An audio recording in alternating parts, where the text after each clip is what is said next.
muito boa noite para vocês todos que nos acompanham. Nos acompanham aqui pelas redes sociais, Facebook, YouTube da TV Câmara Caxias, ou também pelo canal 16 da NET. Eu sou Marisol Santos, vereadora, e com orgulho imenso, presidente da Frente Parlamentar em Defesa dos Direitos das Pessoas com Altas Habilidades e Superdotação. Quem nos acompanha já há mais tempo sabe que um dos objetivos da Frente Parlamentar é justamente levar informações cada vez mais longe, cada vez para mais gente, para que a gente possa compreender mais do que conceitos, né? Que a gente possa entender um pouco mais na prática, que a gente possa entender onde estão, quem são, como a gente precisa enxergar, acompanhar, né? E entender um pouco melhor essas pessoas que podem trazer, precisam, né? Ser acompanhadas para desenvolver seus talentos e que a gente sabe também que podem ser responsáveis pela solução de muitos problemas, inclusive quando a gente fala em várias questões, em vários aspectos. Então, que bom ter a companhia de vocês mais uma vez para a gente discutir altas habilidades e superdotação, para a gente entender um pouco mais. Vocês sabem que esse ciclo de palestras já é o terceiro, e nesse momento e nesse ano a gente optou por discutir uma vez por mês, principalmente a questão da superdotação em adultos. E aí hoje nós temos uma especialista nesse assunto, alguém que eu tenho muita alegria de trazer, e vocês sabem aqui também que há uma preocupação da Frente Parlamentar em ter sempre pessoas que são referência no país. Isso nos facilita que a gente possa falar assim, né, por live, porque são pessoas de outros estados, né, aqui do nosso país, e que têm trazido muitas informações, porque são estudiosos desse assunto. Então, hoje está conosco a Patrícia Gonçalves. A Patrícia fala de Curitiba, no Paraná.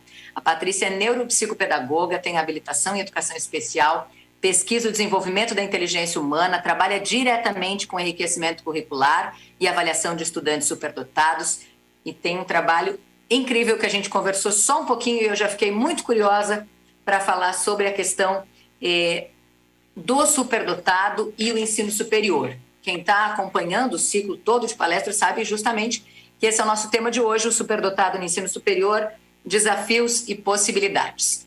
Como quem fala aqui é a Patrícia, não sou eu. Patrícia, seja bem-vinda à nossa sala de bate-papo, seja bem-vinda a Caxias do Sul e a esse encontro da Frente Parlamentar em Defesa das Altas Habilidades e Superdotação. Muito obrigada por ter aceitado o nosso convite. Muito boa noite para ti.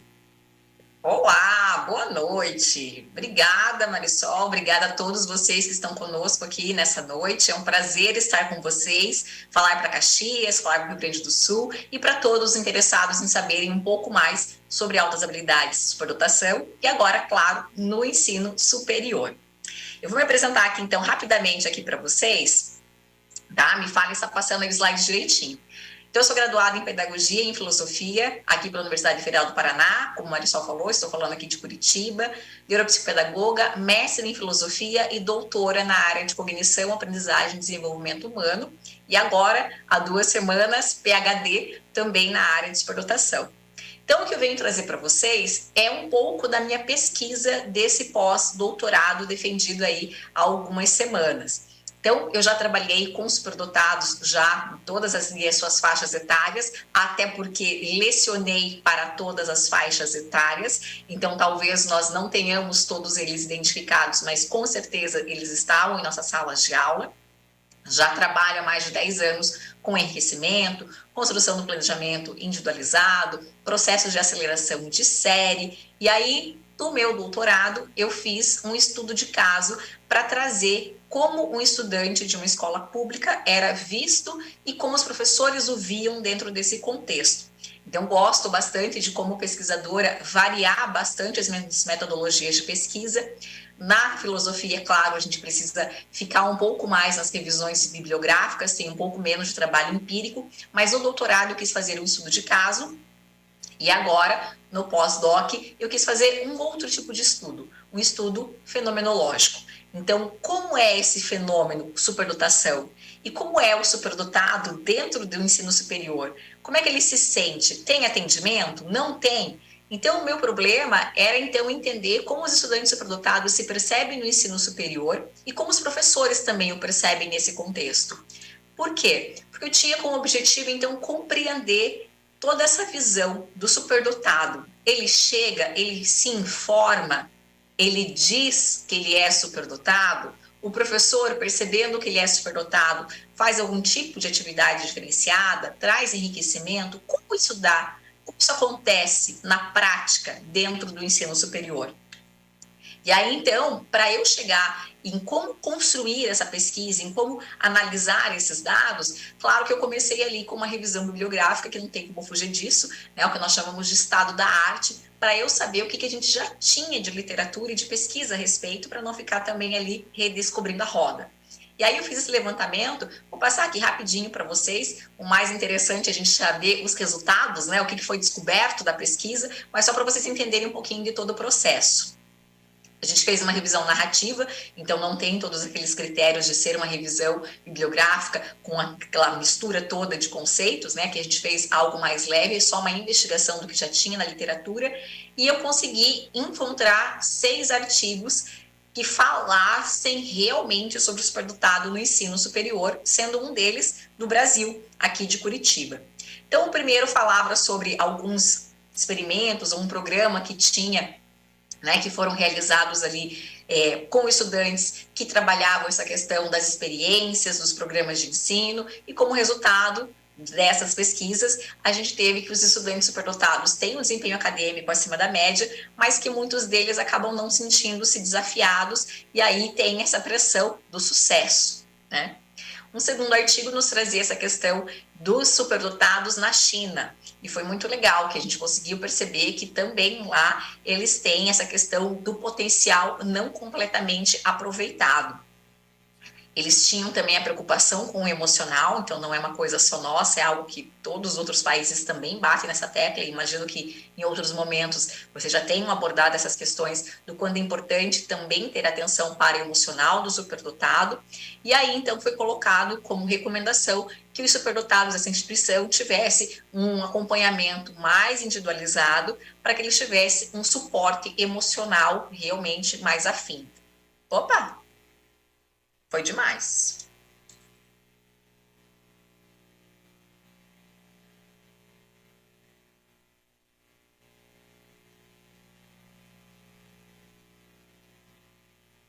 Aqui, terceiro.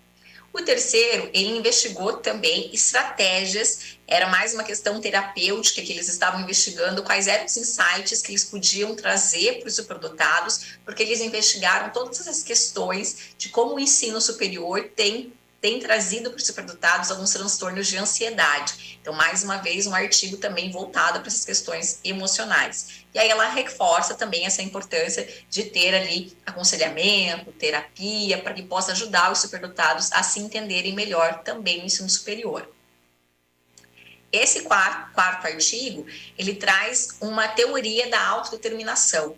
Então, falava muito sobre essa questão do sucesso acadêmico, dessa cobrança, né, que todos eles têm para que o superdotado seja bem sucedido. Então, a Marisol começou falando, né, muitos superdotados podem trazer aí a resposta para muitas coisas que a gente não descobriu, para resolver problemas. Então, essa coisa, ela não pode ser colocada como uma efetividade, como uma missão. A gente tem pesquisas que são mais antigas, né? O INODAP, por exemplo, que é um instituto que tem mais de 20 anos de avaliação, a gente tem superdotados que foram morar na fazenda, numa casinha de sapê. E tá tudo bem, né? Desde que a pessoa esteja feliz. Então, essa pressão do superdotado, de ele ter que responder algo para a sociedade, ter que trazer alguma coisa, é algo muito legal, eu concordo, eu acho que muitos superdotados têm sim potencial para trazer essas respostas para nós, mas como a gente tem a questão da intensidade emocional, muitos deles acabam levando isso de uma forma muito afinca, como missão, se cobrando demais, e aí a gente tem essa coisa deles falharem no sistema universitário, né? Eles não conseguem trazer o sucesso, e aí eles são levados ao insucesso, porque muitas vezes vão para o ensino superior nessa expectativa de descobrir algo, de contribuir para o mundo, e aí não é bem assim. E aí tem prova, e aí tem roteiro, e aí tem uma maneira regrada de você passar de uma etapa para outra, e essas questões acabam muitas vezes desestimulando os superdotados. Esse outro artigo é uma prática de Hong Kong. Na verdade, ele apresentava o programa que eles têm nos Estados Unidos, por exemplo, eles têm os summers, né, que são as atividades de verão ali, que as crianças vão, passam tempo dentro do espaço universitário. Isso é uma coisa bem legal que a gente não tem no Brasil. Né? Você imagina uma criança lá de 8, 9 anos que gosta muito de astronomia e de repente ela vai passar uma semana dentro da universidade e ela vai pousar no campus e ela vai fazer a semana inteira experiências de astronomia ou de engenharia, ou uma pessoa que gosta de poesia. Então, é muito barato fazer isso, é muito fácil fazer isso, mas ainda nós não temos esse tipo de iniciativa que incentive esses estudantes. E aqui era um pouquinho da demonstração de quais eram esses programas de primavera, verão e inverno, que eram programas de intercâmbios com os alunos superdotados lá de Hong Kong, que traziam, então, a apresentação dos dados dessa pesquisa, mas mais como um levantamento de dados, e não necessariamente como um referencial teórico. E o último é uma proposta de identificação que ocorreu aqui na Universidade Pública de Curitiba, que tinha como objetivo descobrir esses estudantes superdotados. Então, foi feito um programa de identificação da superdotação, que nós chamamos de nomeação por pares. Então, os alunos foram convidados a preencher alguns protocolos, sugerindo ali, se você precisasse de ajuda para matemática, quem que você escolheria? Quem que você acha que seria melhor nisso? E aí, os nomes que mais se repetiram foram convidados para fazer esse processo de avaliação, que ocorreu entre 2017 e 2018. E aí, no artigo, os autores apresentam os dados. Então, vejam, disso tudo que eu disse para vocês, a gente não viu nenhum estudo fenomenológico. É pesquisa empírica, é revisão de literatura, é amostragem, mas a gente não teve uma pesquisa, então, que trouxesse como fenômeno superdotação é trabalhado no ensino superior. E aí foi isso, então, que eu trouxe de novidade na minha pesquisa de PhD. Claro, como a gente está fazendo pesquisa em humanos, teve que passar pelo comitê de ética, então temos aqui o número da aprovação do comitê, uma pesquisa, obviamente, qualitativa, porque estamos falando de seres humanos, e aí tem as referências ali dos estudos dos autores, que nós fundamentamos, então, a metodologia para iniciar a pesquisa. Qual foi o contexto? Universidade Pública do Sul do país, né? Já falei para vocês de onde eu sou. E aí, a gente teve, então, como participantes, 10 professores e 10 estudantes, que foram entrevistados de diferentes cursos, tá? Eu sei que não dá para ler, ficou pequenininho, mas eu tenho um resuminho aqui para vocês dessas informações. Então, como que a gente como que a gente chegou nesses estudantes? Eu falei para vocês que um dos artigos que eu li inicialmente para escolher o método da minha pesquisa, ele trazia a experiência de uma universidade aqui do Paraná que fez essa identificação de superdotados do ensino superior. Então, foi essa lista de superdotados que nós usamos para conseguir, então, selecionar quem seriam os nossos entrevistados. Nós selecionávamos sempre 5 homens, 5 mulheres e mandávamos o e-mail. Se respondessem, ok. Se não respondesse, a gente chamava mais 5 meninas e mais 5 meninos. E assim a gente foi fazendo a ordem nessa lista. E aí deles, então, a gente teve nos cursos de medicina, engenharia, letras, computação e arquitetura. Maior parte foi identificada na graduação. Vocês vão ver depois que alguns deles já tinham sido identificados, avaliados como criança, né, quando criança, mas a maioria foi por conta desse projeto. E ali a maioria também estava nos primeiros anos da graduação. Em relação aos professores, idade um pouco mais avançada, 25 a 60 anos, dos cursos de engenharia, letras, pedagogia e polonês. E a especialização deles, a formação deles era entre a especialização e doutorado. Tempo de docência de 1 a 25 anos, né? Esse mais novinho ali que tinha só 1 ano de docência e os outros já eram um pouco mais experientes. Como que a gente fez a seleção dos professores? A gente foi enviando e-mail também para esses professores dos cursos desses alunos e também os primeiros 10 que responderam foram, então, entrevistados por nós, tá? A minha coleta de dados aconteceu ali no finalzinho da pandemia, então a gente fez entrevista online, com duração mais ou menos de 20 a 50 minutos, 40 minutos, foi transcrita e gravada.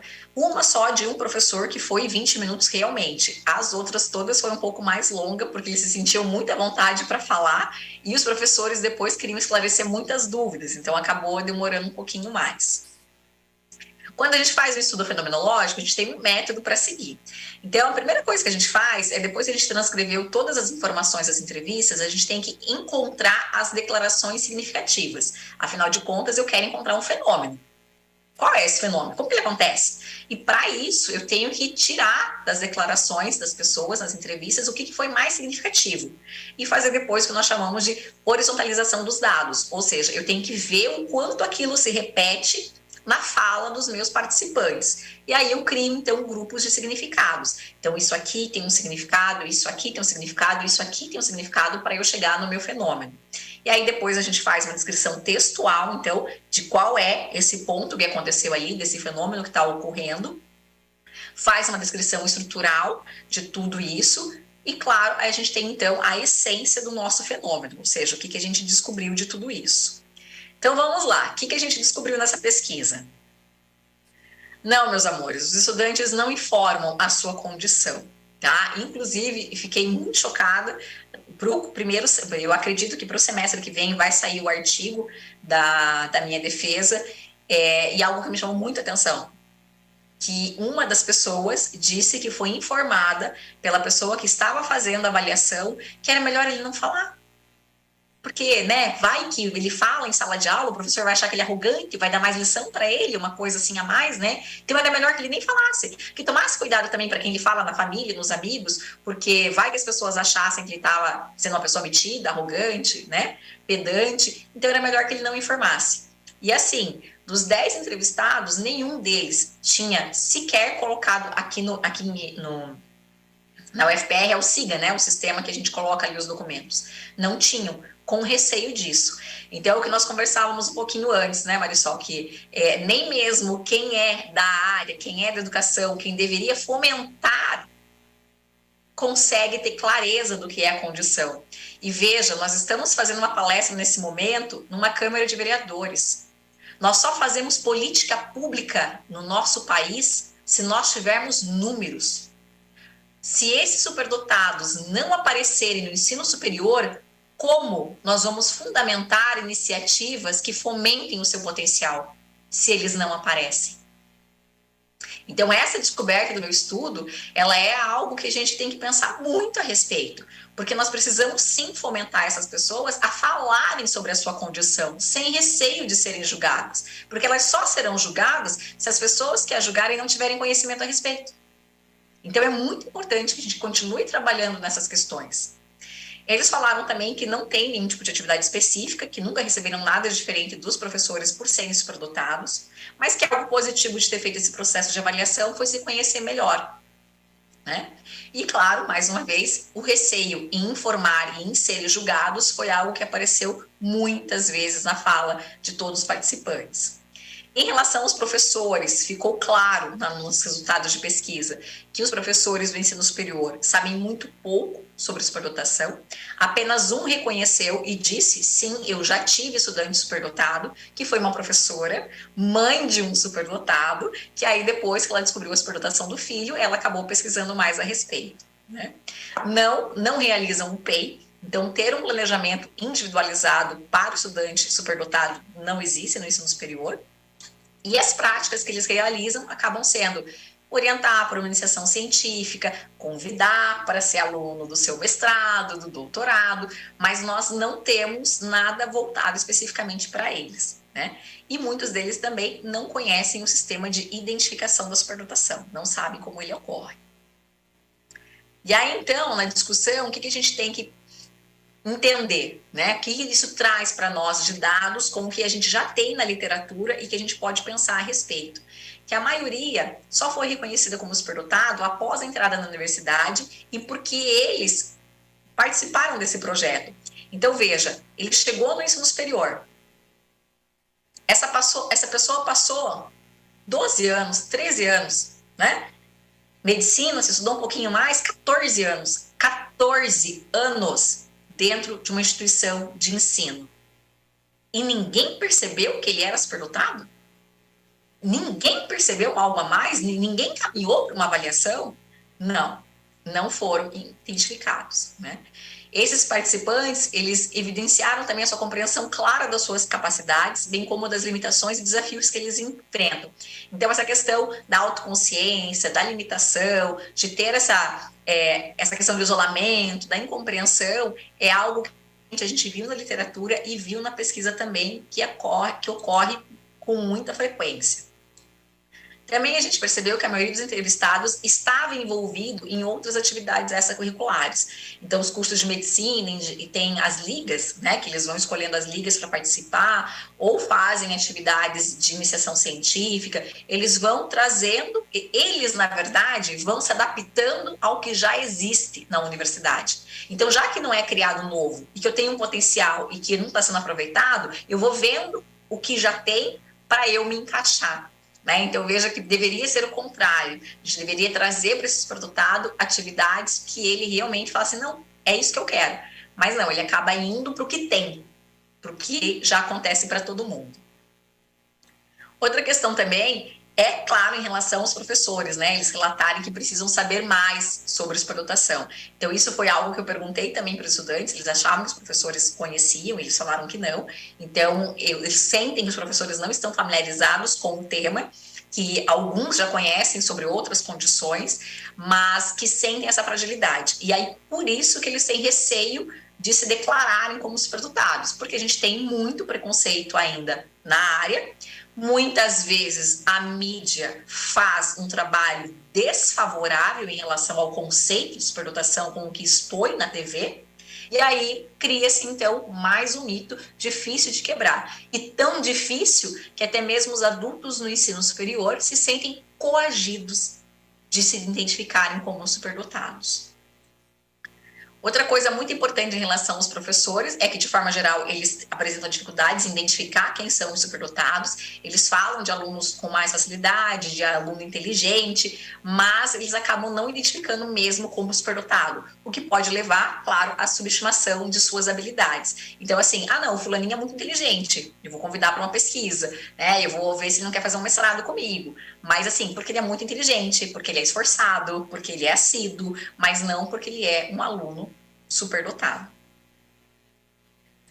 Outra questão também é que muitos professores sabem vagamente o que é esse conceito e não sabem sua definição e como ocorre o processo de identificação, avaliação e atendimento, que não é o nosso tema de hoje, mas que são 3 conceitos completamente diferentes. Apenas, como eu falei para vocês, uma professora, essa que tinha né, o filho também superdotado, que trouxe para nós ali na fala dela de uma forma muito coerente o que era o conceito. Outros não. Então, a gente precisa trabalhar também nessa questão da informação e formação de professores. Eles reconhecem, de forma geral, a importância da avaliação. Não, acho que é legal, tem que fazer mesmo, a pessoa vai se conhecer melhor, é um processo importante e tal. Mas como ele ocorre, como faz, isso eles não sabem fazer. Mas falam que é importante e que na universidade eles não saberiam nem para onde encaminhar se tivessem um aluno superdotado. Então, assim, é importante pensar no quanto... Veja, a gente está falando de professores do ensino superior, mas a gente não pode deixar de falar de formação continuada. Então, a importância dos professores, independente de qual grau de ensino ele está lecionando, ter essa preocupação de sempre continuar se atualizando. E isso é bem importante no ensino superior.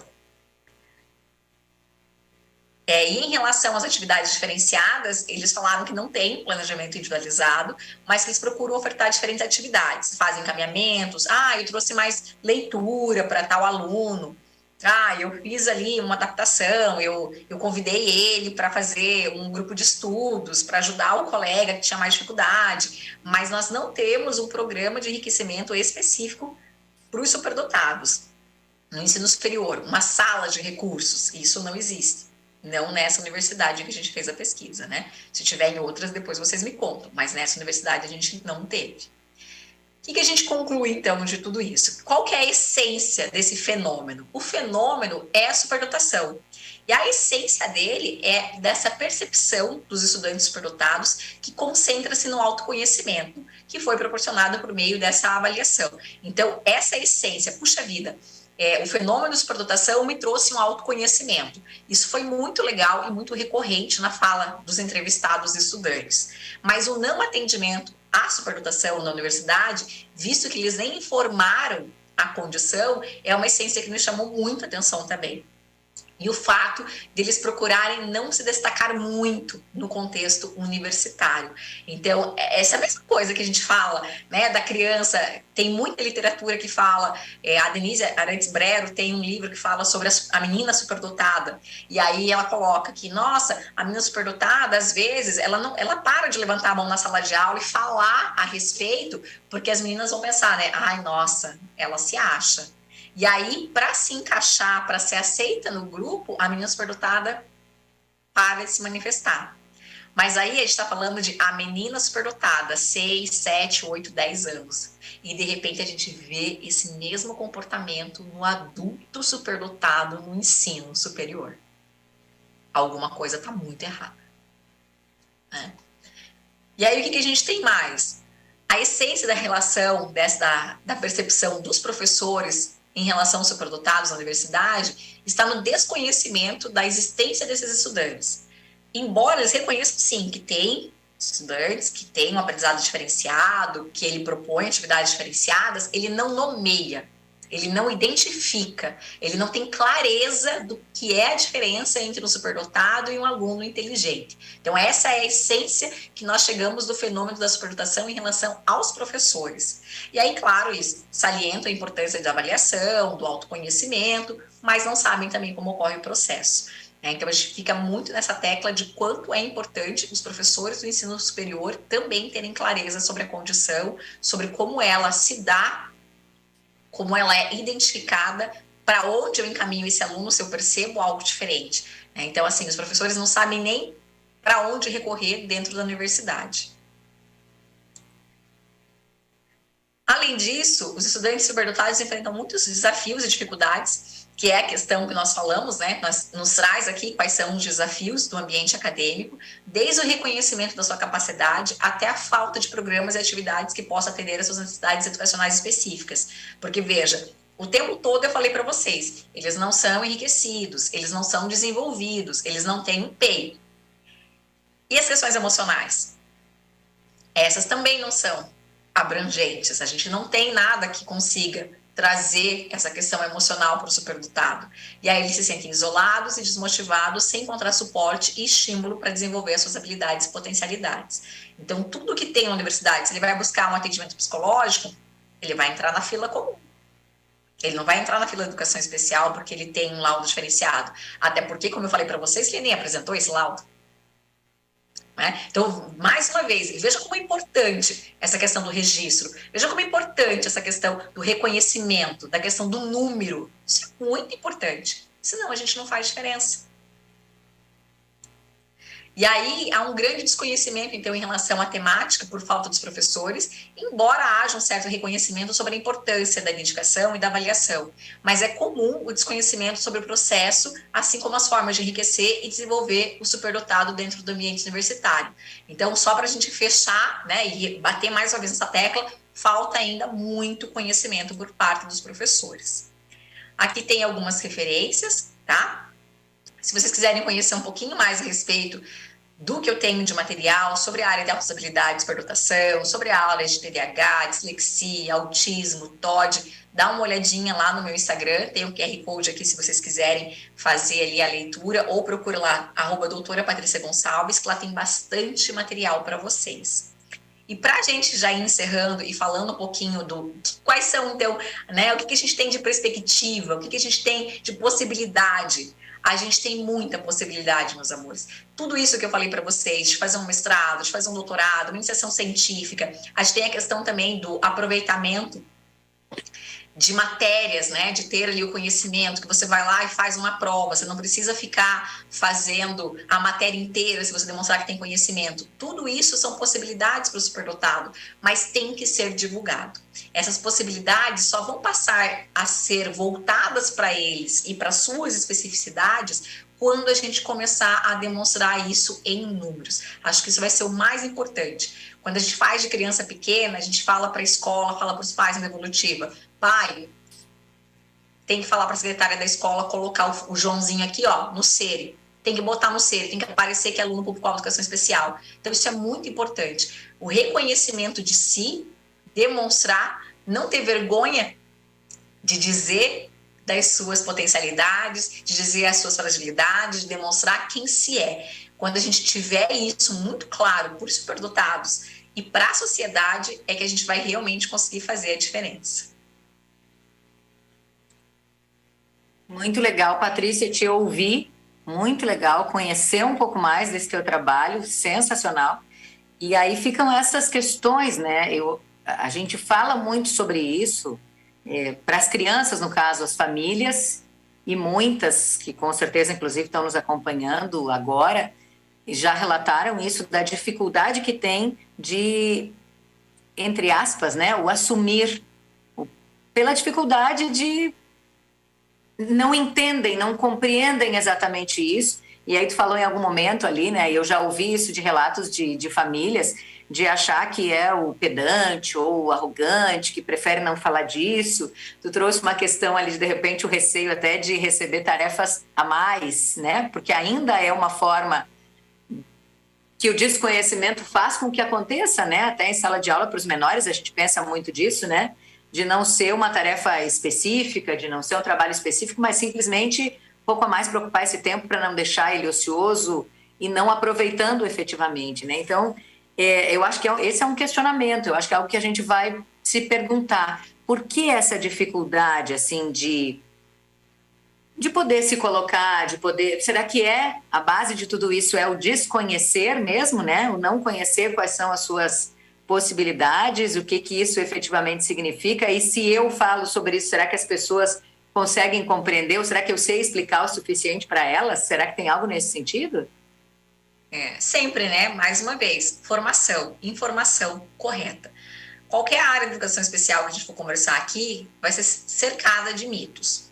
O autismo tem muitos mitos, o TDAH tem muitos mitos, o TOD tem muitos mitos, né? A dislexia tem muitos mitos, e na superdotação não é diferente.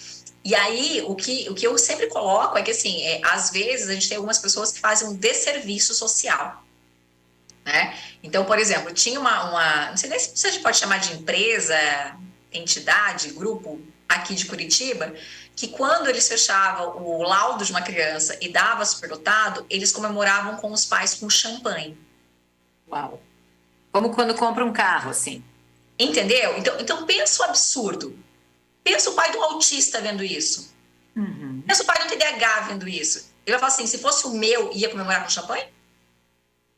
Sabe? Então, assim, algumas coisas absurdas sabe? Algumas coisas me revoltam, assim, um pouco, sabe? Tipo, pensar assim, poxa vida, é uma pessoa que entende da área, né? Que está passando uma compreensão sobre aquilo. Como que se faz um gesto desse? Ou, né, alguns programas também que a gente tem que fixam na questão da memorização, que é uma habilidade. Não podemos negar, sim, a memória é uma habilidade, a memória espacial, a memória geográfica, a memória idética, que é a memória que nós chamamos de memória fotográfica, são habilidades. Mas superdotação não se resume a isso. E aí a gente cria esse conceito de genialidade, e eu já ouvi isso do pai de participantes desses programas de TV, que chegou a falar para mim, não, ela é inteligente, mas ela não é superdotada que nem o fulano e o ciclano que aparecem lá. Não, pai, tem razão, ela não é. Ela é diferente, mas isso faz dela menos superdotada do que o fulano e o ciclano. Ela tem uma habilidade diferente da deles. Então, nas minhas palestras, eu uso uma imagem, né? Eu trago algumas dessas questões aí, desses mitos, né? E aí, no final, eu coloco para eles, né? Superdotado não é gênio. Superdotado é uma criança, é uma pessoa com um cérebro igual ao meu, igual ao seu, com o mesmo número de neurônios. Há algumas pesquisas que falam em um maior número de neurônios, mas ainda são muito embrionárias. O que a gente fala é em número de sinapse, em otimização da sinapse. Então, no cérebro desse indivíduo, a aprendizagem vai ocorrer de uma forma mais rápida, sobretudo em relação a assuntos do seu interesse. Então, é por isso que ele vai aprender mais rápido aquilo. Ponto. Aí eu mostro para eles uma imagem daquele gênio azul para dizer, isso é um gênio. Então, não é. Então, a gente tem que desmistificar esses conceitos e trazer com muito carinho a questão da intensidade emocional, que eu tenho certeza que vocês já falaram aqui milhares de vezes a respeito. A questão das assincronias, que isso também é uma questão muito forte na superdotação, da falta de flexibilidade de pensamento, do controle inibitório. Então, a primeira coisa, Marisol, que eu coloco para os pais, né, é assim, pai, a partir deste momento, é público-alvo da educação especial. Ponto. Só isso e tudo isso já nos traz muita informação. Por quê? Porque está dizendo que não é gênio, que não vai dar conta de tudo sozinho, que precisa de apoio sim. Porque se não precisasse de apoio, não estava na lei. É uma necessidade diferente dos deficientes dos transtornos globais de desenvolvimento? É. Mas está lá numa lei do ladinho, altas habilidades ou superdotação. Então, nós temos que ter, enquanto sociedade, esse carinho, esse cuidado e trazer, a gente teve lá em 2007 a criação dos NAAs, dos Núcleos de Apoio a Altas Habilidades e Superdotação, que agora já não trabalham mais como deveriam, porque não houve essa renovação do que precisa, né? Nós tivemos em 2008 a criação das salas de recurso, que trouxeram também um espaço específico para os superdotados. As escolas particulares ainda estão engatinhando nesse processo, mas sim precisam promover iniciativas, porque a lei não distingue particular ou público, tem que ser para todos. Então, quanto mais pais bem informados, quanto mais professores esclarecidos, menos mitos a gente tem e mais a gente consegue fazer com que essas pessoas tenham espaço. Porque, na verdade, a meu ver, a superdotação ela é uma questão de experiência, de espaço, de oportunidade. E se a gente não der essas oportunidades, por mais inteligente que uma criança seja, não vai fazer diferença. E como é que a gente incentiva, Patrícia? Porque nós estamos falando de todas essas dificuldades do acesso mesmo, né? Da compreensão, do entendimento. Como é que a gente incentiva essas famílias? Porque muitas vezes quando a gente discute, fala sobre o assunto, a gente veio, tu tratou dessas palavras, né? Do procurar não se destacar, de estarem desmotivados, de se sentirem isolados até nessas situações. E eu percebo que, apesar da gente ter discutido antes de entrar aqui com vocês diretamente, né, aqui no ar ou nas redes, a gente estava falando sobre isso, assim, sobre... Não é um assunto novo, né? As pesquisas são super antigas, a gente vem falando sobre isso, a gente não, né? Vem se falando, estudando isso há muito tempo. Mas eu tenho certeza que muitas das famílias e gente que está nos acompanhando aqui ficou sabendo, entre aspas, há pouco tempo, começou a estudar. A gente fala, enquanto tu falava, eu pensei, né, quantas mães, essa professora que tu falas na pesquisa, inclusive, por que ela foi saber do assunto? Porque tem um filho. A gente tem aqui algumas mães que estão nos acompanhando. Rapidinho, só posso dizer aqui a Tassi e a Aline, que eu sei que estão nos acompanhando, a Tassiana e a Aline, são mães e que aí elas foram, a partir disso atrás, hoje já são especialistas, hoje têm buscado esse conhecimento. Mas como é que a gente incentiva, né? Como é que a gente estimula essas pessoas à identificação, uma vez que hoje ainda, apesar de todos os esforços e de muita gente, como a Patrícia que vem estudando isso há bastante tempo hoje, né? PhD, parabéns, que coisa linda, mas ainda é pouco, sabe? A gente ainda fala sobre isso, da possibilidade de centros de atendimento multidisciplinar, ainda são poucos. A gente fala ainda sobre a questão das salas de recursos especializadas, elas ainda são poucas. A gente está falando, né, de uma pesquisa que trouxe aí estudantes, que trouxe professores e que ainda a gente percebe que sabem muito pouco. Como é que a gente incentiva essas pessoas a efetivamente buscarem identificação, a buscarem os seus direitos dentro da lei da educação especial? Você sabe que as maiores pesquisadoras que a gente tem hoje, né, no Brasil, a gente tem a Maria Lúcia Sabatella, aqui de Curitiba, tem a Ângela Birgulin, do Distrito Federal, elas foram mães de superdotados e aí falaram assim, gente, o que eu faço com essa criança? Né? Preciso saber como lidar. E aí tornaram-se grandes especialistas na área aí. E outras também, Brasil, do mundo, que começaram por conta dos seus filhos. Acho que a primeira coisa é o que a gente está fazendo, buscar formação e informação. E formação de qualidade, que acho que isso é muito importante também. Eu faço muita reavaliação, né? Pessoas vêm, uma vez por mês a gente abre a clínica aqui em Curitiba para receber pessoas que vêm de outros estados, e com algumas avaliações assim que, sabe, dá uma de falar assim, pai, você pagou para isso mesmo? Né? Então, poxa vida, a gente não sabe de tudo, mas aí você se especializa, né? Eu vou trabalhar com superdotado, eu faço aqui uma dupla condição. Ai, olha, superdotação, autismo, eu, beleza, manjo. Outras áreas, não. E aí, a gente tem que entender que não dá para abraçar tudo, mas a partir do momento que você quer se especializar naquilo, você tem que trazer e divulgar as informações de qualidade. Então, pais, antes de fechar uma avaliação e começar a fazer uma investigação, dá uma olhadinha lá no currículo dessa pessoa, né? Baixa o lápis da bonitinha, do bonitinho, vê se tem uma formação a respeito, não sei o quê. Esses dias eu recebi um de São Paulo. Não, porque ela é doutora. Ah, tá legal, vamos lá, né? Doutora em infectologia do não sei o quê, não sei das quantas. Qual sentido? Né? Então, assim, é isso, é você buscar gente que está estudando, que tem experiência teórica, prática sobre o assunto, que vai te ajudar. Porque muito das coisas que eu vejo também nas assessorias, Marisol, é assim, o pai, ok, eu notei que meu bebê é mais inteligente que os outros, eu chego na escola, né, a pedagoga lá, a coordenadora já foge, porque já sabe que eu vou reclamar de alguma coisa, porque eu consigo perceber que não está certo. E aí eu questiono e parece que eu sou a mãe que pensa que o filho dela é mais inteligente que os outros. Beleza, fui lá, fiz uma avaliação, agora está comprovando, aqui ó, realmente tem algo diferenciado. Então, é o que eu falo para os pais.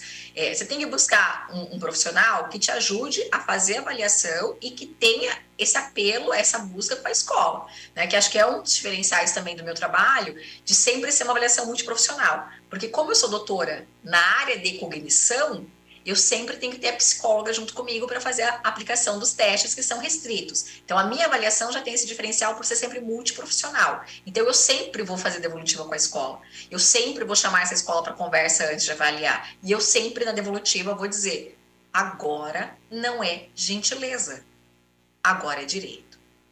E isso faz toda a diferença para tudo isso que você está me perguntando, né? De conseguir uma sala de recursos, de conseguir um enriquecimento, de conseguir um fomento, um desenvolvimento potencial, quem sabe até uma bolsa de estudos, porque eu estou mostrando para essa escola que aqui o meu filho consegue dar conta, uma aceleração de série.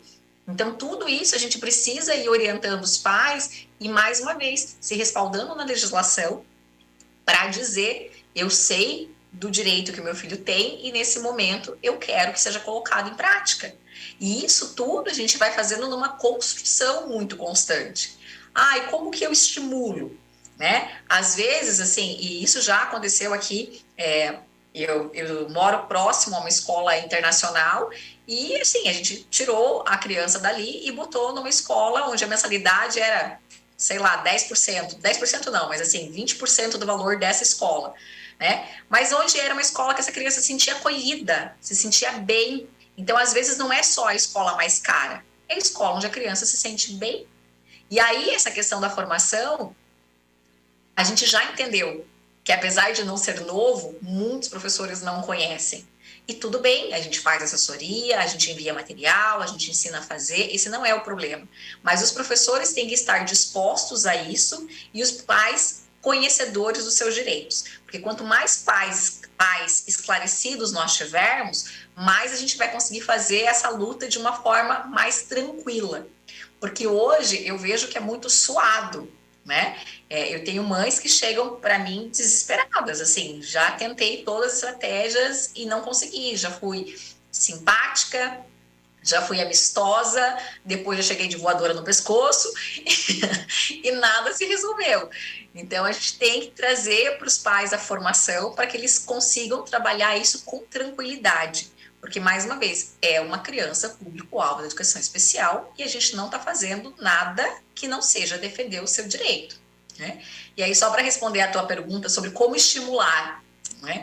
Às vezes tem pai que me manda no Instagram assim, doutora Patrícia, fazer atividade, nem sei o que é o lugar, né? Mas assim, no polo esportivo de não sei o que, e fazer inglês, fazer Kumon, não sei o que, isso é enriquecimento? Não sei. Pergunta para ele. Pergunta para o seu filho. Ele tá afim? Ele quer fazer? É a área de interesse dele? Se ele quiser, meu amor, vai lá, matricula mesmo. Mas às vezes uma criança assim que não tem habilidade esportiva, que não quer, não gosta. E aí? Aí você vai botar lá para sofrer? Para os outros fazerem bullying? Porque muitos superdotados não têm uma coordenação motora e uma habilidade sinestésica que se destaque. Eu tive alunos que aprenderam a amarrar cadarço do tênis com 14 anos. E aí, quando tinha educação física, ele falava assim, mãe, bem forte hoje, porque tem educação física, tá? E assim, crianças extremamente inteligentes, que ganhavam medalha na Olimpíada de Astronomia, medalha na Olimpíada Brasileira de Matemática, né? Mas tem a habilidade motora. E daí? Uai, daí tá tudo bem? Vai fazer outra coisa que lhe interesse mais, vai botar na aula de inglês, vai botar para fazer uma aula de bateria, vai fazer uma outra coisa. Então, o que eu sempre oriento os pais é combinado. Então, a criança tem 6 anos. Ah, eu quero fazer judô, quero fazer judô, quero fazer judô. Tá bom, então você vai fazer uma aula experimental de judô. Gostou? Ai, gostei, é minha vida, meu mundo. Eles têm essa intensidade, né? Ai, né? Beleza. Tudo maior. Nossa, tudo é uma expansão colossal. Então, a mãe vai te matricular, vai comprar o kimono, o uniforme para você, vou pagar a matrícula e isso vai custar dinheiro. E eu vou ter que me organizar para te levar. Então, você vai fazer por 3 meses. Depois, se você não quiser fazer mais, você pode escolher outra coisa. Mas você vai fazer por 3 meses. E aí vai fazer. Mas nem que vai chorando, mas vai fazer os 3 meses. Passou, marca no calendário, né? Criança pequena. Chegou lá nos 10, 12 anos, vai fazer por 6 meses. Porque, gente, é o que eu sempre falo, é a questão da experiência, né? Eu sempre uso o exemplo da fadinha, né? Da Raíssa Leal. Como que descobriram que essa menina tem talento para skate? Dando skate para ela. Então, quanto mais contato que essas crianças tiverem, mais eles vão descobrir. Como é que sabe uma criança de 6 anos tem talento para violino? Porque desde os 2 anos não pratica violino.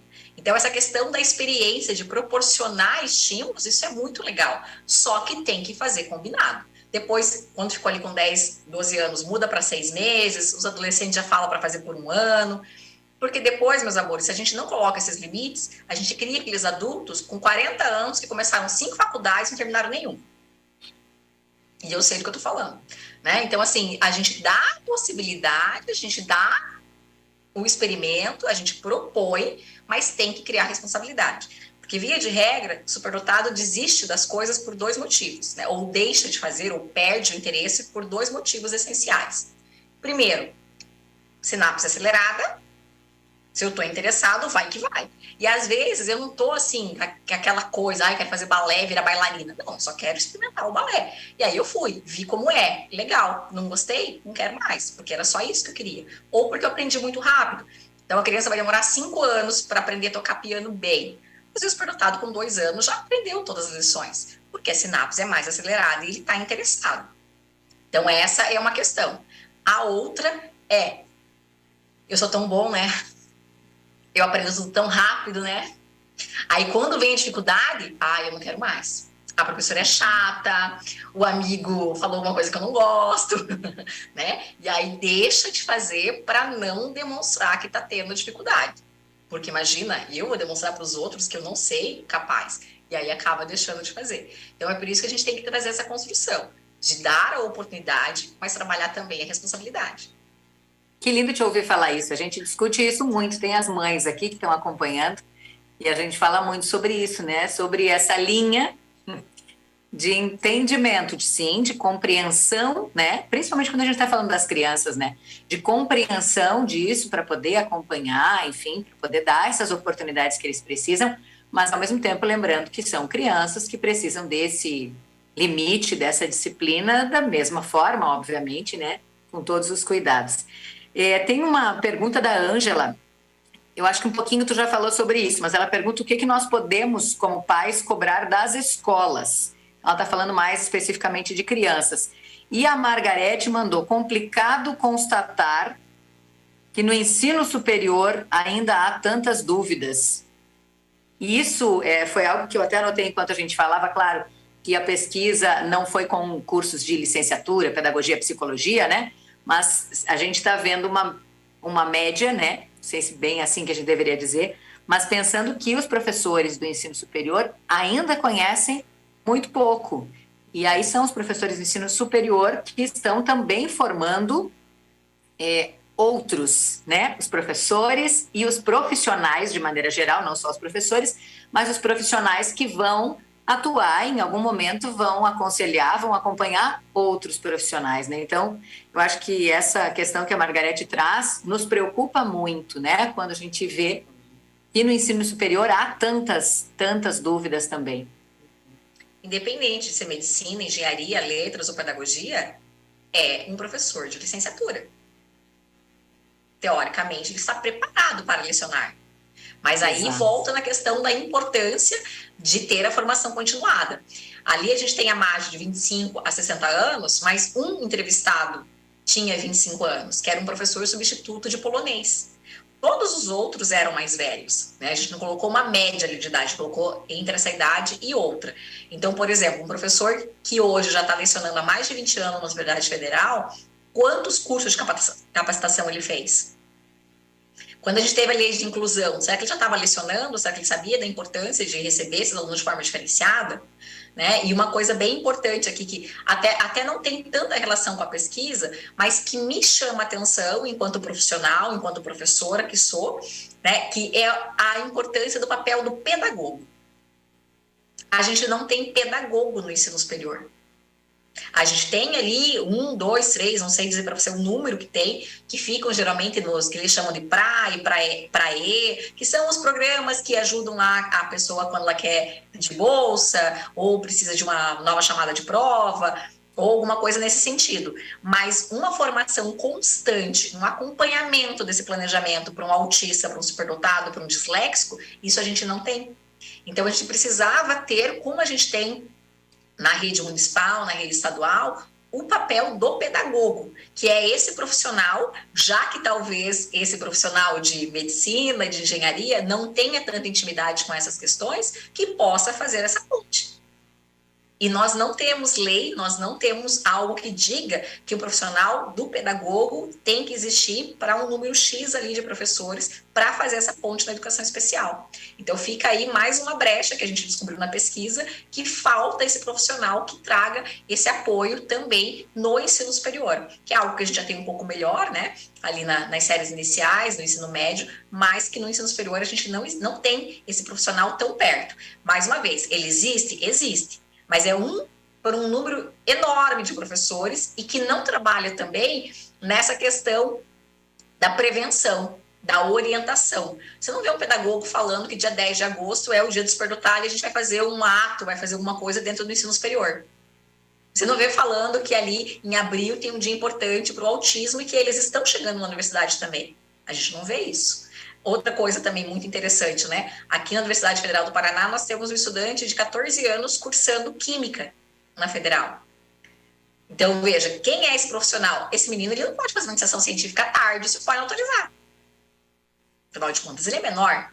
Então, todas essas questões de ajustes, veja como é importante o profissional pedagogo fazer esse aporte também no ensino superior. Então, a Margarete tem toda a razão. Nos surpreende, nos traz aqui muito dessa questão de a luta nunca termina, né? Independente da instância, a gente está sempre recorrendo a direitos.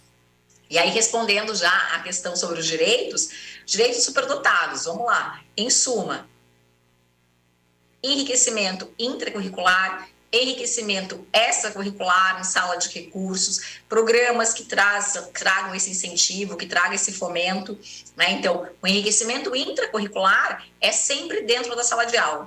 Então, às vezes, até é engraçado, assim, né? A gente vai fazer assessoria para as escolas, aí a diretora, a professora fala assim, não, mas a gente já enriquece ele. Ah, é, professora, como é que você faz? Não, porque eu tenho uma caixinha lá no fundo da sala, cheia de cruzadinha, de desafio, aí já dá palpitação, né? Então, professor, enriquecer é trazer dentro do conteúdo que você está trabalhando atividades de pesquisa, de interesse, de fomento, que sejam dentro do que você está trabalhando, mas não algo à parte. Vai falar do ciclo da água, falou da chuva, da evaporação, do rio e tal. Nossa, fulaninho, você sabe que a gente consegue trazer alguns elementos da natureza e simplificar eles através de algumas letras e números que nos dizem o que aquela coisa lá está significando? Tem um negócio chamado tabela periódica. E o da água, você sabe qual é? Tenta descobrir para mim, traz para mim amanhã. Nossa, ai meu Deus, vai falar de tabela periódica com uma criança do 3º ano. Tá, e daí? você vai falar. Se no outro dia ela trouxer para você a informação e notar e tiver estimulada, a gente continua. Se não, passou batido, beleza, outra coisa. Então, sempre dentro do que está sendo trabalhado em sala. Já o extracurricular, esse é em contraturno, e aí é o contrário. É dentro do interesse dos estudantes que a gente faz as oficinas, que é um dos meus trabalhos. Eu tenho uma sala de recursos em que a gente trabalha isso. Então, a gente já teve oficina de jornalismo, já teve oficina de preparação para a Olimpíada Brasileira de Astronomia, já todo ano a gente faz o foguete, faz o lançamento. A gente já teve uma proposta que a gente fez um experimento de enxertia de temperos. A gente queria enxertar coentro na salsinha, e não, claro que não deu certo. Mas não importa, o que importa é que a gente ficou um ano plantando salsinha e coentro, colhendo, anotando, enxertando com cera, pegando geada, replantando, anotando, e foi lindo o processo, né? E esse ano a gente está com uma oficina que eu achei que não ia dar muito certo, né? Mas eu sou a prof incentivadora dos Paranauê das aprendizagem criativa, né? E não sei como ela vai traduzir isso em Libras. Jéssica, te vira no Paranauê, Jéssica. E agora? Mas aí a gente tem que incentivar. E aí o que eles queriam fazer?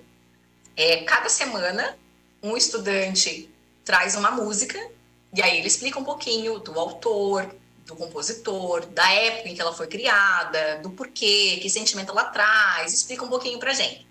E aí a gente tem que expressar essa música através de uma expressão artística. Então a gente já fez desenho, a gente já fez pintura com tinta, a gente já fez escultura em argila, mosaico, fotografia, grafite, e agora a gente fez eu não sei o nome, mas é tipo pop art, quando a gente vai recortando as imagens assim, colando e criando, né, na internet mesmo, algo digital. Gente, é lindo. A gente já fez poesia. Então, cada semana eles se expressam de uma forma artística diferente. E isso é muito legal, porque além de dar o espaço para eles criarem, a gente está desmistificando aquele conceito, né, bem nerdola, de que superdotado é sempre o que está ali de óculos, eloquente, fazendo cálculos matemáticos. Esse existe também, mas a gente tem outras formas de superdotação que precisam ser fomentadas. Um outro exemplo de enriquecimento intracurricular, que eu proponho muito das minhas assessorias também, é fazer isso de forma online. Então, a escola não precisa ter uma sala, um espaço para chamar de sala de recursos. A gente pode usar espaços que a escola já tenha, ou a gente pode propor isso criando uma sala no Meet, em que a professora e esse aluno vão trabalhar a atividade de enriquecimento. Olha que coisa linda. Então, gente, não tem desculpa. Ah, a escola particular não tem. Tem que fazer sim. Tem que fazer porque está na lei. Então, essas duas coisas são as principais. E outra coisa também, tá? Às vezes a escola tem lá uma robótica, tem um xadrez, tem um negocinho ali que o teu filho está interessado. Escola, eu vi aqui no portfólio de vocês que essas atividades são cobradas à parte. Já que o meu Joãozinho é superdotado e vocês não estão oferecendo enriquecimento extracurricular, será que ele não poderia entrar nessas atividades sem custo adicional para vocês estarem respeitando a lei? Opa! É bom para a escola, é bom para você. Então, isso aí. Claro. Então, lados aí, perfeito. E assim, você sabe, você está aí com um grupo de mães, não tem melhor cartão de visita do que as pessoas falando do trabalho. Então, elas falam assim, ó, gente, aqui em Caxias do Sul tem uma escola assim, assim, assim, que não tinha uma sala de recursos, mas eu fui lá, conversei com ela, a doutora Patrícia fez uma assessoria lá, ou o Marisol bateu lá na porta, e agora a gente conseguiu isso, isso, isso. Gente, perfeito. As outras pessoas vão se interessar também. É esse cuidado, é esse carinho que as escolas têm que ter de acolhimento. E isso é muito fácil de fazer. Muito fácil. Tudo que eu tô falando para vocês aqui não é impossível, não precisa de um laboratório, não. São coisas muito simples de fazer. Outra questão é a aceleração de série, que é um direito para todos. Sim, todos devem fazer? Não necessariamente, né? Faço vários processos aí durante o ano. O mais emblemático que a gente tem é de um bonitinho de 5 anos, que eu coloquei no começo do ano, no terceiro ano do ensino fundamental. Então, foi uma decisão, assim, bem importante, né? Porque tem várias questões envolvidas. Mas, mais uma vez, se não for eu fazer, quem é que vai fazer? Se eu estou vendo o potencial, se eu acredito que essa criança pode, sou eu que tenho que dizer que vai. Porque a escola sozinha não vai falar isso. né? E aí, claro, a gente fez reunião com pediatra, com psicólogo, com escola, com família, com TO, com todo mundo para tomar essa decisão. E foi muito bonito. Agora, em julho, a gente fez uma formação para os professores e foi muito legal ouvir dos professores de educação física, de arte, de inglês, que circulam pelas outras séries, né? Falarem. Poxa vida, eu que dou aula para todas as turmas, não vejo o fulaninho no primeiro ano, que era onde ele deveria estar.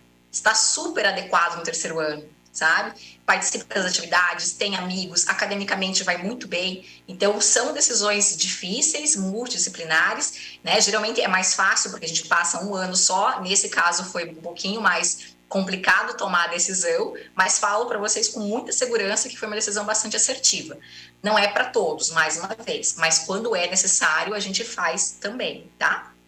Então, em suma... Conhecimento, né, Patrícia? Para isso, conhecimento, atenção, escuta, observação, né? Porque exatamente, casos diferentes serão sempre diferentes e precisam ser avaliados de forma bem individual, né? Mas o que faz de diferença para a vida, o que está fazendo, com certeza, de diferença para a vida dessa criança e da família e de quem convive com ela em todos os sentidos, né? Como qualidade de vida mesmo, que é o que a gente busca de todas as formas, né? Com que ele se sinta bem onde ele está.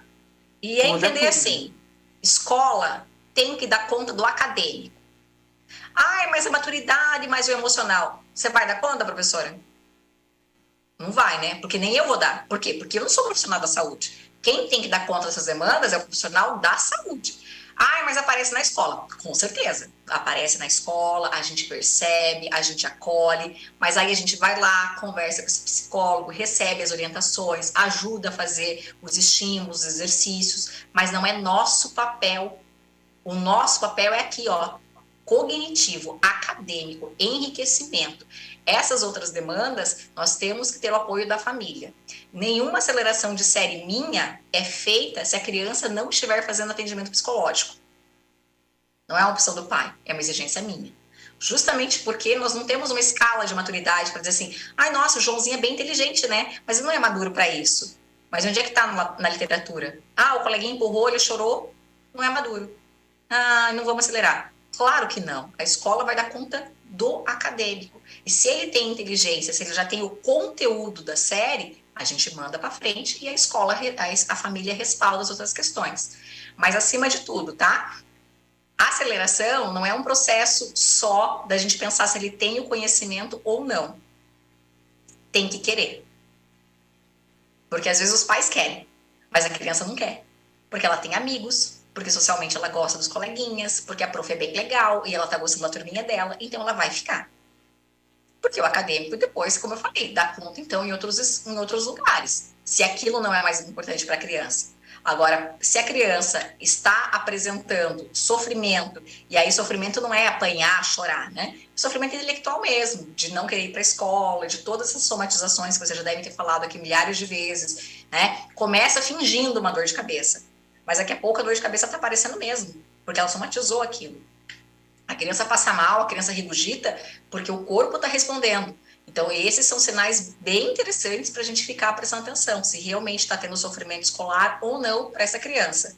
A aceleração de série é a solução? Às vezes é, né? Então, é por isso que a gente tem que pensar que é um direito.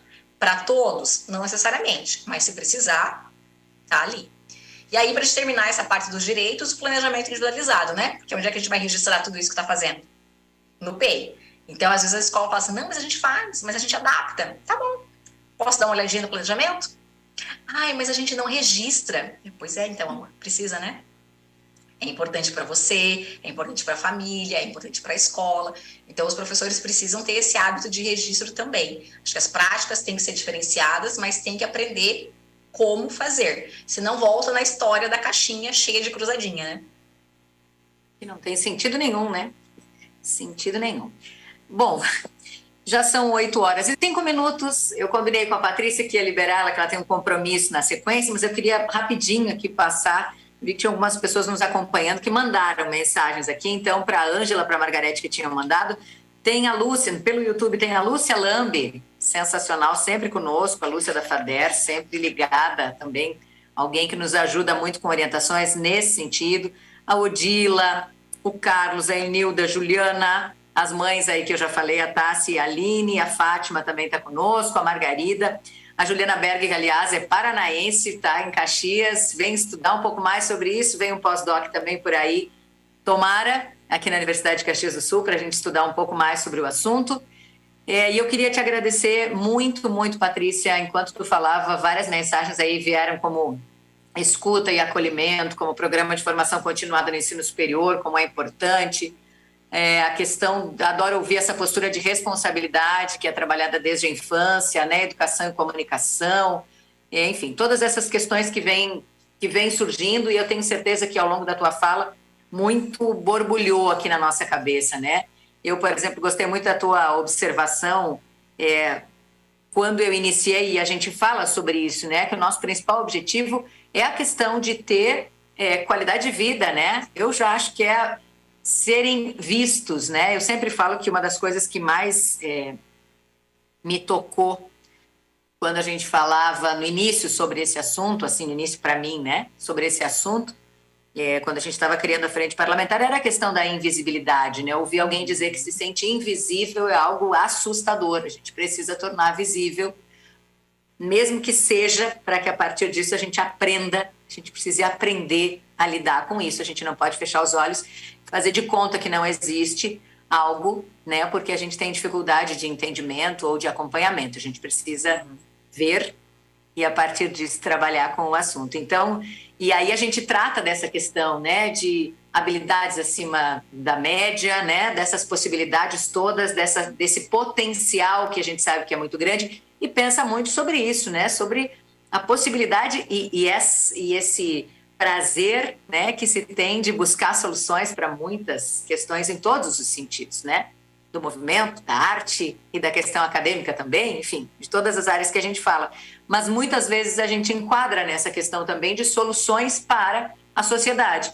E nós, como lideranças políticas, também pensamos nisso, né? Nesses nossos altamente habilidosos, aí, superdotados, que possam vir a ser bons líderes. Mas que isso não tem que ser o primeiro foco, né? A busca de soluções para o mundo. A gente precisa que eles se encontrem e busquem a sua solução para uma vida melhor. E a gente, no que puder acompanhar, também vai querer acompanhar.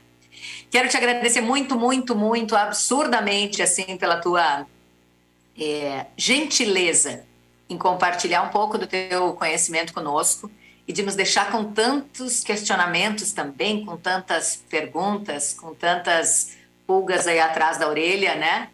Porque isso é importante, que a gente esteja sempre extremamente curioso para aprender mais, para saber mais, nunca se sentindo confortável, né, com aquilo que a gente pode saber, enfim, que a gente sempre busque saber um pouco mais, porque é por eles, né, por uma sociedade melhor para todos. Então, te agradecer imensamente por isso. E deixa eu explicar, antes eu falei da Jéssica, a Jéssica é essa menina querida que está aí, né, intérprete de Libras. Então, foi com ela que eu falei do Paranauê, né, Jéssica, que eu queria ver como é que é o Paranauê. Mostra para nós aí como é que tu interpreta em Libras Paranauê, Jéssica. Aí, ó, Paranauê, tá escritinho, muito bem. Jéssica, deixa eu já te agradecer, é sensacional. Aqui, ó, para ti, ótimo. Muito, muito, muito bom. Eu vou te pedir, então, Patrícia, para se despedir da gente aqui nas tuas considerações finais. Ai, obrigada, Marisol, um prazer conhecê-la, trazer um pouquinho mais de informação aqui para todas as pessoas que estão conosco, para aquelas que vão ver depois, quando tiverem um pouquinho mais de tempo. E é isso, vamos continuar nessa luta, que é ótima, que é cansativa, que tem tropeços, que tem um passo para frente, dois para trás, depois a gente continua, mas que também ela é muito, muito, muito grata, né? Quando a gente vê um aluno nosso conseguindo uma conquista, e aí, independente de se é uma medalha, se é um 10, ou se é realmente conseguir conversar com alguém, se é socializar, se é trazer essa informação para outra pessoa, não importa. Mas quando a gente vê o desenvolvimento dessas crianças, desses adolescentes, desses adultos, a gente fica muito feliz. E falar disso no ensino superior é muito importante, porque o Brasil perde muitos talentos. A gente deixa de desenvolver talentos porque nós não os valorizamos aqui dentro. E aí eles vão para outros países, e aí lá eles recebem bolsa, e ganhar em dólar e euro é muito mais legal, e aí eles não voltam mais porque não foram valorizados aqui. Então a gente precisa sim pensar nessas políticas públicas de responsabilidade, de fomento, de desenvolvimento, para isso mesmo, para a gente ter soluções aqui para o nosso país, para a gente ter pessoas que estejam integradas, que pensem em nos ajudar, e ter também essas pessoas com bastante subsídio aqui, porque é isso que a gente quer, que essas pessoas venham desenvolver seus talentos aqui. E no ensino superior, a gente tem que trazer isso com muita atenção, com muito carinho, para a gente parar de desperdiçar talentos. A gente tem a questão da invisibilidade? Tem. Há 2 anos atrás, esse foi o tema da Conferência Internacional de Superdotação. Vamos tirar os superdotados da invisibilidade. E agora, 2 anos depois, e daqui a 4, e daqui a 10, eu imagino que a gente ainda vai estar falando a respeito. Nos pequenininhos, no ensino médio e no ensino superior. Que a gente precisa disso aqui, de informação de qualidade, de desmistificar conceitos para que mais superdotados sejam identificados, que é a parte de sair da invisibilidade, né? Mas também desenvolvidos. Muito obrigada, Patrícia. Deixa eu lembrar só todo mundo, assim, ó, na escola, sabe o que também dá para cobrar? Pelo menos as escolas aqui de Caxias, dá para cobrar que os professores acompanhem sempre as palestras. A gente manda depois os links sempre por e-mail para todas as escolas da rede pública, estadual, municipal, para as escolas da rede privada. Então, cobrar que eles perguntam se assistiram, se estão acompanhando, o que eles estão aprendendo com esses ciclos de palestras com profissionais como a Patrícia, né, incríveis, que vem estudando, que vem se dedicando e que tem essa gentileza, como eu falei antes, de compartilhar conosco. Nossa próxima palestra é dia 16 de novembro, a superdotação na idade adulta, como lidar com uma mente em ebulição, com a Lorena Borges da Rocha. A gente já pede para vocês já salvarem aí, deixarem organizadinho, né, a data para poder acompanhar. E lembrando que quem perdeu alguma das palestras anteriores, dos 3 ciclos já, também pode encontrar no YouTube, TV Câmara Caxias, na minha rede social também, no meu canal no YouTube, ou seja, não tem desculpa para a gente buscar esse conhecimento e para a gente compartilhar. Sabe, Patrícia, que é muito legal também, eu quero lembrar quem está nos acompanhando aqui, que a gente tem uma parceria sensacional com o Instituto Federal de Educação aqui, né, do Rio Grande do Sul, Campus Caxias, que inclusive organizou um curso online com o início, né, com princípios básicos, assim, para a gente entender um pouquinho. Então, quando a gente tem dúvida, vai lá, faz esse curso online, gratuito, compartilha com quem tem dúvida, com quem ainda está buscando, né, o conhecimento básico. Então, isso é muito legal. E preciso agradecer, já falei, da Jéssica Santana, que estava aí conosco, contando do nosso Paranauê. Adorei, não sei Paranauê, eu sei Marisol, já aqui, ó. O e o L faltando. Mas quero agradecer também ao Alain e ao Osni. E preciso agradecer ao Marcelo, da TV Câmara, que está conosco, a nossa produção. São, né, a assessoria do gabinete, Samuel e a Milena, que estão sempre envolvidos. A Milena que marcou aí com todos os profissionais com quem a gente tem conversado nesse 3º ciclo desde março, uma vez por mês. E a gente precisa agradecer muito a companhia de vocês que estiveram aí conosco. Muito obrigada. A gente tem certeza que é mais uma sementinha nesse super plantio que vem pela frente. Aí, Dona Margarida, um abraço também, muito obrigada por acompanhar sempre. Patrícia, beijo para todo mundo, beijo, boa noite. A gente Eu queria falar com a Jéssica. Jéssica, o meu sinal é assim, por conta das manchinhas do braço. E o meu, Patrícia? Faz aí, Jéssica, o meu. Conta para ela como é que é o meu sinal. Ah, é assim? Aqui, o dela, o meu sinal é aqui, ó. É um sorriso, né? Ah, mas com o M, ó. Aham, tá certo. É, o meu sorriso com o M aí. Muito bem, gente. Boa noite para todo mundo. Patrícia, boa noite. Boa noite a todos que nos acompanharam. Até a próxima. Tchau, tchau.